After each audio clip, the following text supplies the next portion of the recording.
ابوالکلام آزاد کہتے تھے کہ وہ نظریاتی طور پر اور اپنے ویژن کے لحاظ سے سمجھتے ہیں کہ پاکستان جس طرح سے بنایا جا رہا ہے آگے چل کے پاکستان کے لیے کڑے سنگین مسائل ہوں گے. اسی لیے پاکستان کا جو خواب ابوالکلام آزاد دیکھتے تھے آج اس پر نگاہ ڈالنا بہت ضروری ہے، کیونکہ وہ خواب غلط نظر نہیں آتا. وہ خواب اور اس کی تعبیر بھی اتفاق کی بات یہ ہے کہ یہ بات تسلیم کرنے کو دل نہیں چاہتا، مگر یہ خواب اور جو خواب جو مولانا ابوالکلام آزاد پاکستان کے بارے میں دیکھتے تھے وہ کچھ صحیح نظر آتا ہے. اس کی تصویر کشی مولانا ابوالکلام آزاد جو اس وقت کانگریس کے صدر تھے مختلف تقاریر میں اور مختلف انٹرویوز میں کرتے رہے.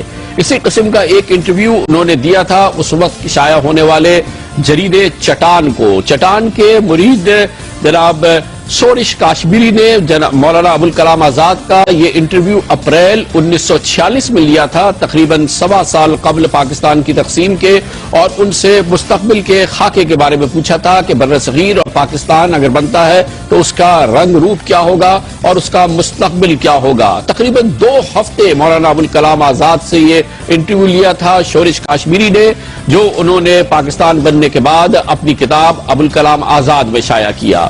ذرا غور سے دیکھیے اس کے اقتباسات. ابوالکلام آزاد پاکستان کے بارے میں جو فیوچر دیکھ رہے تھے، پاکستان کے بارے میں جو ان کا ویژن تھا، ہمیں ثابت کرنا ہے کہ وہ غلط ہے اور غلط ہے اور غلط ہے، لیکن فی الحال ایسا لگتا نہیں ہے کہ وہ ویژن اور پاکستان کی وہ تصویر جو ابوالکلام آزاد دیکھ رہے تھے وہ غلط ہے. سورش کاشمیری کے چٹان رسالے میں جو انٹرویو انہوں نے دیا جو بعد سورش کاشمیری کی کتاب میں شائع ہوا، اس کے اقتباسات آپ سنیے اور آج کے پاکستان سے اس کا موازنہ کیجئے. مولانا ابوالکلام آزاد نے فرمایا، جناح اور لیاقت علی خان جب تک زندہ ہیں اس وقت تک مشرقی پاکستان کا اعتماد متزلزل نہیں ہو سکتا، لیکن دونوں رہنماؤں کے بعد ایک چھوٹا سا واقعہ بھی ناراضگی اور اضطراب پیدا کر سکتا ہے.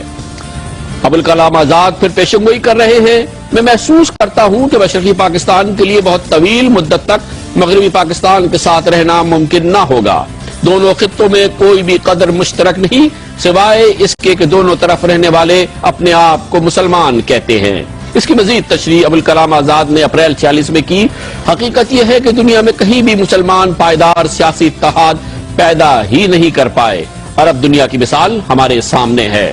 جناب آزاد پھر کہتے ہیں، مشرقی پاکستان کی زبان، رواج اور رہن سہن مغربی پاکستان کی اقدار سے مکمل طور پر مختلف ہیں.